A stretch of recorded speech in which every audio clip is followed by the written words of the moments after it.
There's just something magical about watching birds, right?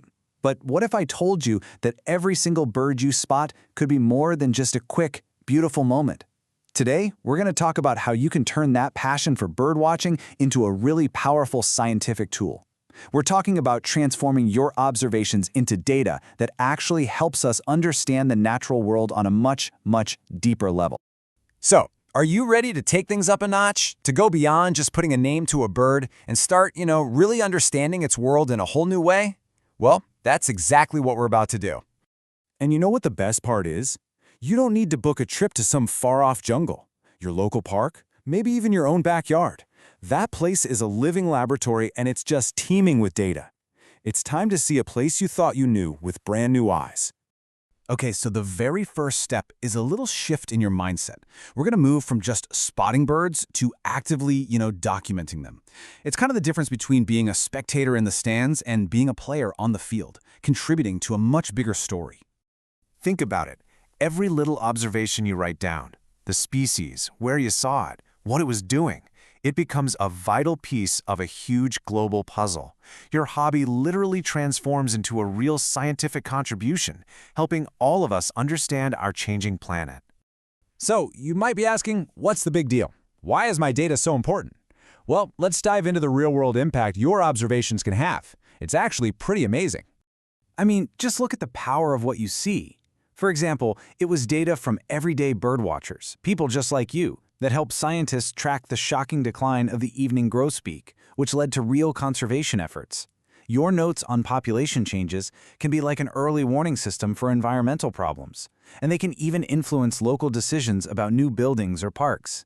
Seriously, your observations really matter.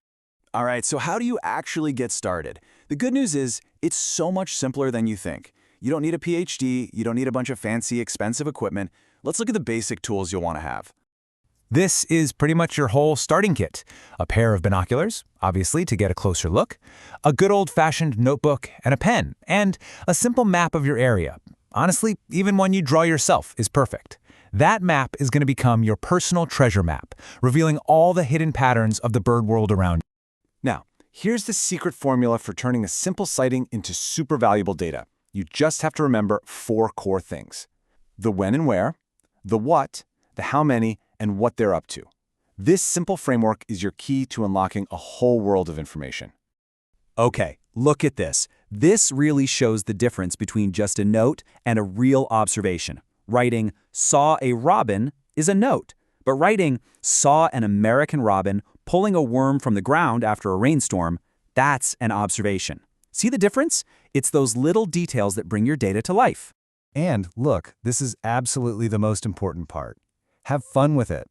This is not a test. It's not a chore. It's all about feeding your own curiosity. Just start by writing down whatever you find interesting. The rest will follow, I promise. Okay, so you've got the basics down, you're feeling good, ready to level up your birdwatching game? Well, once you've mastered the fundamentals, there are some really exciting ways to sharpen your skills and collect even richer, more interesting data. Try opening your ears. Learning to identify bird calls adds a whole new dimension to your experience. And hey, technology is your friend here. There are some amazing apps that can help you identify sounds and log your sightings right there on the spot. But the real secret weapon for unlocking the stories of your local birds is just being consistent. Visiting the same spot regularly, that's how you become a witness to those subtle, long-term changes that almost everyone else misses. So, you've been doing it. You've been out there, diligently collecting your data. What's the big payoff? What can all these observations, all these little moments, tell us about the world when we put them all together? Look, your notebook on its own is a personal treasure. It's a diary of your own discoveries and your connection with nature. But when your observations get combined with thousands of others through projects we call citizen science, they become something so much more. They become this powerful lens that lets us see the big picture of our planet's health. Just think about this for a second. When bird watchers all over the country start reporting that migratory birds are showing up weeks earlier than they did a few decades ago, that's more than just a cool fact. It's a clear, unmistakable signal. It's a piece of hard data that points directly to a changing climate. Your seemingly small observation becomes a crucial piece of evidence in a global story that, let's be honest, affects every single one of us. At the end of the day, this is about so much more than a hobby. It's about training our eyes and our ears to notice the subtle, beautiful, and incredibly important changes that are happening all around us in the natural world. It's about becoming a part of the story, not just someone watching it. So I'll leave you with this question. What wonders are just waiting to be discovered right there in your own backyard?